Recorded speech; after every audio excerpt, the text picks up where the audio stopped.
ನಿಮಗೆ egg quality ಚೆನ್ನಾಗಿ ಬರ್ತಿಲ್ವಾ? Ovulation on time ಅಲ್ಲಿ ಆಗ್ತಿಲ್ವಾ? ಎಗ್ ಗ್ರೋತ್ ಚೆನ್ನಾಗಿ ಆಗ್ತಿಲ್ವಾ? ಇಲ್ಲ ತುಂಬಾ ಜಾಸ್ತಿ ಗ್ರೋತ್ ಆಗಿ ಓವರೀಸ್ ಒಳಗಡೆನೆ ಸಿಸ್ಟ್ ಆಗಿ ಕನ್ವರ್ಟ್ ಆಗ್ತಿದ್ಯಾ?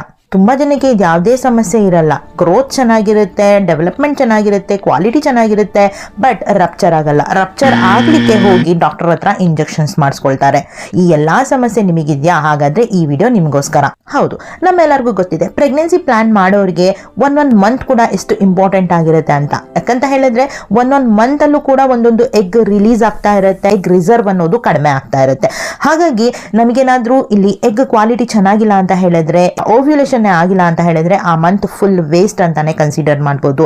ತುಂಬಾ ಜನ ಎಗ್ ಕ್ವಾಲಿಟಿ ಚೆನ್ನಾಗಿ ಮಾಡ್ಕೊಳ್ಳೋಕೆ ಮೆಡಿಸಿನ್ಸ್, ಇಂಜೆಕ್ಷನ್ಸ್ ಏನೋ ತಗೊಳ್ತಾರೆ, ಎಗ್ ಏನೋ ಚೆನ್ನಾಗಿ ಬರುತ್ತೆ.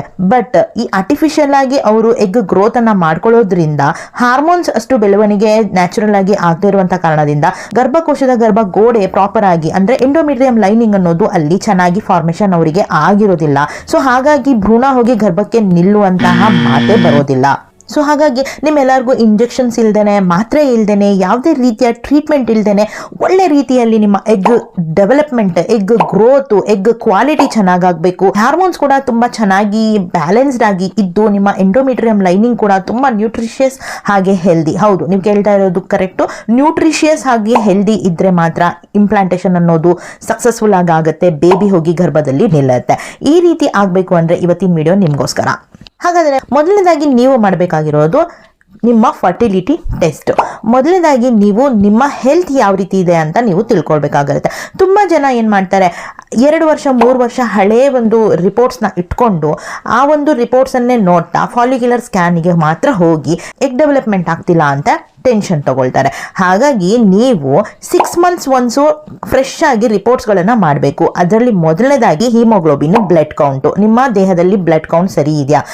ಯಾಕಂದ್ರೆ ಬ್ಲಡ್ ಕೌಂಟ್ ಹಿಮೋಗ್ಲೋಬಿನ್ ಕರೆಕ್ಟ್ ಇದ್ರೆ ಮಾತ್ರ ನಿಮಗೆ ಎಗ್ ಕ್ವಾಲಿಟಿ ಅನ್ನೋದು ಚೆನ್ನಾಗಿ ಬರುತ್ತೆ.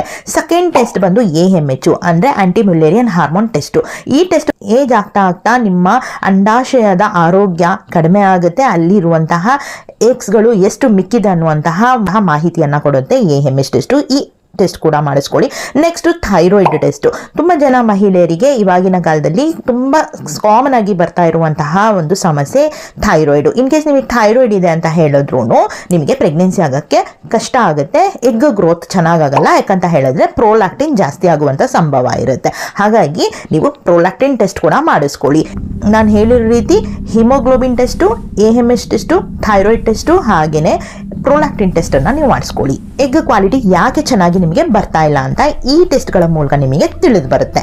ಹೌದು, ನಮ್ಮ ಕ್ಲೈಂಟ್ಸ್ ಕೂಡ ರೀಸೆಂಟ್ ಆಗಿ ಈ ಟೆಸ್ಟ್ಗಳನ್ನ ಮಾಡಿಸ್ಕೊಂಡೇನೆ ಇದರ ಆಧಾರದ ಮೇಲೆನೆ ನಮ್ಮ ಹತ್ರ ಕಸ್ಟಮೈಸ್ ಟಿಪ್ಸು ಹಾಗೆ ನಮ್ಮ ಮನೆ ಮದ್ದು ಎಲ್ಲಾನು ಫಾಲೋ ಮಾಡಿ ಅವರಿಗೆ ತುಂಬಾ ಚೆನ್ನಾಗಿ ಈಸಿಲಿ 3 ಮಂತ್ಸ್ ಒಳಗಡೆ ಕನ್ಸೀವ್ ಆಗ್ತಾರೆ. ಹಾಗೆ ತುಂಬಾ ಜನ ನಮ್ಮ ಕ್ಲೈಂಟ್ಸು ಈಸಿಲಿ 1 ಮಂತ್ 2 ಮಂತ್ ಒಳಗಡೆ ಕನ್ಸೀವ್ ಆಗ್ತಾರೆ. ಅಂದ್ರೆ ಇವಾಗ ನಾನು ಹೇಳ್ತಿದ್ದೀನಲ್ಲ, ಈ ಟಿಪ್ಸ್ ಅವರು ಫಾಲೋ ಮಾಡಿದ್ರೆ ಅವರಿಗೆ ಸಕ್ಸಸ್ ರೇಟ್ ಅನ್ನೋದು ಜಾಸ್ತಿ ಬರುತ್ತೆ. ಎಗ್ ಕ್ವಾಲಿಟಿ ತುಂಬಾ ಚೆನ್ನಾಗಿ, ಎಂಡೋಮೆಟ್ರಿಯಂ ಲೈನಿಂಗ್ ಕೂಡ ತುಂಬಾ ಚೆನ್ನಾಗಾಗುತ್ತೆ.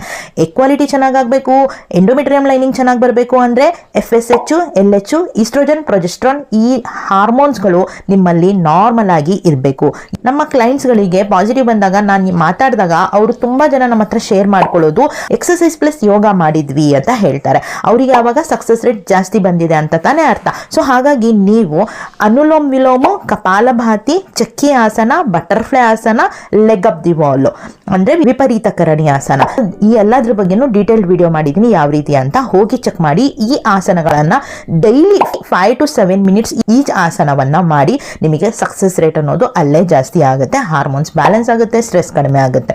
ರಿಸರ್ಚ್ ಹೇಳುತ್ತೆ ಸ್ಟ್ರೆಸ್ ಜಾಸ್ತಿ ಇತ್ತು ಅಂತ ಹೇಳಿದ್ರೆ ನಿಮ್ಗೆಲ್ಲಾ ನಾರ್ಮಲ್ ಇದ್ರೂ ಕನ್ಸೀವ್ ಆಗ್ತಾ ಇರಲ್ಲ ಅಂತ. ಯಾಕಂತ ಹೇಳಿದ್ರೆ ಆಲ್ರೆಡಿ ನಿಮ್ಗೆ ಸ್ಟ್ರೆಸ್ ಇರೋದ್ರಿಂದ ಕಾರ್ಟಿಸೋಲ್ ಹಾರ್ಮೋನ್ಸ್ ಜಾಸ್ತಿ ಪ್ರೊಡ್ಯೂಸ್ ಆಗ್ತಾ ಇರೋದ್ರಿಂದ ಇನ್ನೊಂದು ಜೀವಕ್ಕೆ ನೀವು ಎಲ್ಲ ಒಂದು ಪೌಷ್ಟಿಕಾಂಶ ಕೊಡಬೇಕು ಅಂತ ಹೇಳಿದ್ರೆ ನಿಮ್ಮ ಒಂದು ಸ್ಟ್ರೆಸ್ ಲೆವೆಲ್ಸ್ ಕಡಿಮೆ ಇರಬೇಕು. ಆವಾಗಲೇ ನಿಮಗೆ ನಿಮ್ಮ ಗರ್ಭಕೋಶ ಅನ್ನೋದು ಬೇಬಿನ ಹೋಲ್ಡ್ ಮಾಡುವಂತ ಕೆಪಾಸಿಟಿಗೆ ಬರುತ್ತೆ. ಹಾಗಾಗಿ ನೀವು ಸ್ಟ್ರೆಸ್ ಅನ್ನ ಕಡಿಮೆ ಮಾಡಬೇಕು ಅಂದ್ರೆ ಯೋಗಾಸನ ಮಾಡಲೇಬೇಕಾಗತ್ತೆ. ಮೂರನೇದಾಗಿ ಆಯುರ್ವೇದಿಕ್ ಮೆಡಿಸಿನ್ಸ್ ಗಳನ್ನ ನೀವು ಟ್ರೈ ಮಾಡದೇ ಇರೋದು. ಇಲ್ಲಿ ತನಕ ತುಂಬಾ ಕಪಲ್ಸ್ 1 ವರ್ಷ ಆಗಿದೆ ಮದುವೆ ಆಗಿ, ಬಟ್ ಆದ್ರೂ ಆಗಿಲ್ಲ ಅಂತ ಹೇಳಿದಾಗ ಮೊದಲು ಹೋಗೋದೇನೆ ಆಸ್ಪತ್ರೆಗೆ ಹೋದಾಗ ಅವರು ಕೊಡುವಂತಹ ಟ್ರೀಟ್ಮೆಂಟ್ಸು, ಟ್ಯಾಬ್ಲೆಟ್ಸು, ಇಂಜೆಕ್ಷನ್ಗಳನ್ನ ತಗೊಂಡು ಬಾಡಿ ಅವರಿಗೆ ಸೈಡ್ ಎಫೆಕ್ಟ್ಸ್ ನ ಕೊಡ್ತಾ ಇರುತ್ತೆ. ತುಂಬಾ ಜನ ಒಬೆಸಿಟಿಯಿಂದ ಕೂಡ ಸಫರ್ ಆಗ್ತಾ ಇರ್ತಾರೆ. ಹಾಗಾಗಿ ನೀವು ಆಯುರ್ವೇದಿಕ್ ಮೆಡಿಸಿನ್ಸ್ ಅನ್ನ ಟ್ರೈ ಮಾಡಿ. ನಮ್ಮ ಹತ್ರ ಬಂದಾಗ ತುಂಬಾ ಜನ ಮಹಿಳೆಯರಿಗೆ ಸರ್ವಿಕಲ್ ಮ್ಯೂಕಸ್ ಏನೇ ಫಾರ್ಮೇಶನ್ ಆಗ್ತಾ ಇರೋದಿಲ್ಲ. ಸರ್ವಿಕಲ್ ಮ್ಯೂಕಸ್ ಅನ್ನೋದು ತುಂಬಾ ಇಂಪಾರ್ಟೆಂಟ್ ಆಗಿರುತ್ತೆ. ಹಸ್ಬೆಂಡ್ ನ ವೀರ್ಯಾಣುಗಳನ್ನ ಫಿಲೋಪಿಯನ್ ಟ್ಯೂಬ್ ತನಕ ತಲುಪಿಸಿ ಎಗ್ ತನಕ ತಲುಪಿಸ್ಲಿಕ್ಕೆ. ಸೊ ನಾವು ಈ ಒಂದು ಸರ್ವಿಕಲ್ ಮ್ಯೂಕಸ್ ಫಾರ್ಮೇಶನ್ ಆಗ್ಲಿಕ್ಕೆ ಹೆಲ್ಪ್ ಮಾಡುವಂತಹ ಫಾರ್ಮುಲಾ ಮಾಡಿದೀವಿ. ಹಾಗೆ ನಮ್ಮ ಮೆಡಿಸಿನ್ಸ್ ಇಂದ ತುಂಬಾ ಜನಕ್ಕೆ ಟ್ಯೂಬ್ ಬ್ಲಾಕ್ ಇದ್ರೂ ಕೂಡ ಟ್ಯೂಬ್ ಅನ್ಬ್ಲಾಕ್ ಆಗಿ ಆರೋಗ್ಯಕರವಾಗಿ ಒಂದೇ ಮಂತ್ ಅಲ್ಲಿ ಪ್ರೆಗ್ನೆನ್ಸಿ ನಿಲ್ಲೋದಕ್ಕೆ ಸಹಾಯ ಮಾಡಿದೆ ನಮ್ಮ ಆಯುರ್ವೇದಿಕ್ ಮೆಡಿಸಿನ್ಸ್. ತುಂಬಾ ಜನಕ್ಕೆ ಲೋ AMH ಇದೆ, ಡೋನರ್ ಎಗ್ ತಗೋಬೇಕು ಅಂತ ಸಂಭವ ಬಂದಿತ್ತು. ಅವ್ರಿಗೂ ಕೂಡ ನಮ್ಮ ಆಯುರ್ವೇದಿಕ್ ಮೆಡಿಸಿನ್ಸ್ ಏನಿದೆ, ಫರ್ಟಿ ಬೂಸ್ಟರು, ಓವಾ ಬೂಸ್ಟರು, ಟ್ಯೂಬೋ ಕ್ಲೆನ್ಸ್ ಇಂದ ಅವರ ಓವರ್ ಆಲ್ ರೀಪ್ರೊಡಕ್ಟಿವ್ ಹೆಲ್ತ್ ಅಂದ್ರೆ ಅವರ ಒಂದು ಸರ್ವಿಕಲ್ ಮ್ಯೂಕಸ್ ಇಂದ ಹಿಡಿದು ಎಗ್ ಕ್ವಾಲಿಟಿಯನ್ನ ಬೂಸ್ಟ್ ಮಾಡೋದಕ್ಕೆ, ಹಾಗೆ ಅವರ ಗರ್ಭಕೋಶದ ಆರೋಗ್ಯವನ್ನ ಹೆಚ್ಚಿಸಲಿಕ್ಕೆ, ಟ್ಯೂಬ್ಗಳ ಆರೋಗ್ಯವನ್ನ ಹೆಚ್ಚಿಸಲಿಕ್ಕೆ ನಾವು ಯಾವಾಗ ಮೆಡಿಸಿನ್ಸ್ ಅನ್ನ ಕೊಡ್ತೀವಿ, ರೆಕಮೆಂಡ್ ಮಾಡ್ತೀವಿ, ಅವರು ಅದನ್ನ ತಗೊಂಡು ಸ್ಟ್ರೆಸ್ ಫ್ರೀ ಆಗಿದ್ದು ಒನ್ ಮಂತ್ ಅಲ್ಲೂ ಕೂಡ ಕನ್ಸೀವ್ ಆಗಿರುವಂತಹ ಒಂದು ಟೆಸ್ಟಿಮೋನಿಯಲ್ಸ್ ನೀವು ನಮ್ಮ ಚಾನೆಲ್ ನಲ್ಲಿ ನೋಡಬಹುದು. ತುಂಬಾ ಜನ ಪುರುಷರು ಅವರ ವೀರ್ಯಾಣು ಪರೀಕ್ಷೆ ಮಾಡಿಸ್ಕೊಳ್ಳೋದಕ್ಕೆ ಒಪ್ಪಲ್ಲ. ಅಂತವ್ರಿಗೂ ಕೂಡ ನಾವು ಸ್ಪರ್ಮಾ ಬೂಸ್ಟ್ ಆಗಿರ್ಬೋದು, ಅಶ್ವಗಂಧ ಆಗಿರ್ಬೋದು, ಈ ರೀತಿಯ ಆಯುರ್ವೇದಿಕ್ ಮೆಡಿಸಿನ್ಸ್ ಅನ್ನ ಕೊಟ್ಟು 3 months ಒಳಗಡೆ ಕಪಲ್ಸಿಗೆ ಹೆಲ್ದಿ ಪ್ರೆಗ್ನೆನ್ಸಿ ಆಗುವಂತೆ ನಾವು ಅವರಿಗೆ ಹೆಲ್ಪ್ ಮಾಡಿದೀವಿ. ನಿಮ್ಗೂ ಕೂಡ ನಮ್ಮ ಆನ್ಲೈನ್ ಸರ್ವಿಸ್ ಬೇಕು, ನಮ್ಮ ಪ್ರಾಡಕ್ಟ್ಸ್ ಗಳು ನಿಮ್ ತನಕ ರೀಚ್ ಆಗಬೇಕು, ನೀವು ಅದನ್ನ ಟ್ರೈ ಮಾಡಬೇಕು ಅಂತ ಹೇಳಿದ್ರೆ ಸ್ಕ್ರೀನ್ ಮೇಲೆ ಕಾಣ್ತಾ ಇರುವಂತಹ ನಂಬರ್ಗೆ ನೀವು ಕಾಂಟ್ಯಾಕ್ಟ್ ಮಾಡಿಕೊಂಡು ನಿಮ್ಮ ಸಮಸ್ಯೆಗೆ ಯಾವ ಒಂದು ಮೆಡಿಸಿನ್ಸ್ ಸೂಕ್ತ ಅದನ್ನ ತಿಳ್ಕೊಂಡು ತಗೊಳ್ಳಿ. ನೀವು ಕೂಡ ನ್ಯಾಚುರಲ್ ಆಗಿ ಹೆಲ್ದಿ ಪ್ರೆಗ್ನೆನ್ಸಿ ಆದಷ್ಟು ಬೇಗ ಆಗ್ತೀರಾ ಅಂತ ಹೇಳ್ತಾ ಇವತ್ತಿನ ವಿಡಿಯೋ ಇಲ್ಲಿಗೆ ಮುಗಿಸ್ತಾ ಇದ್ದೀನಿ. ನೆಕ್ಸ್ಟ್ ವಿಡಿಯೋ ಅಲ್ಲಿ ಸಿಗೋಣ.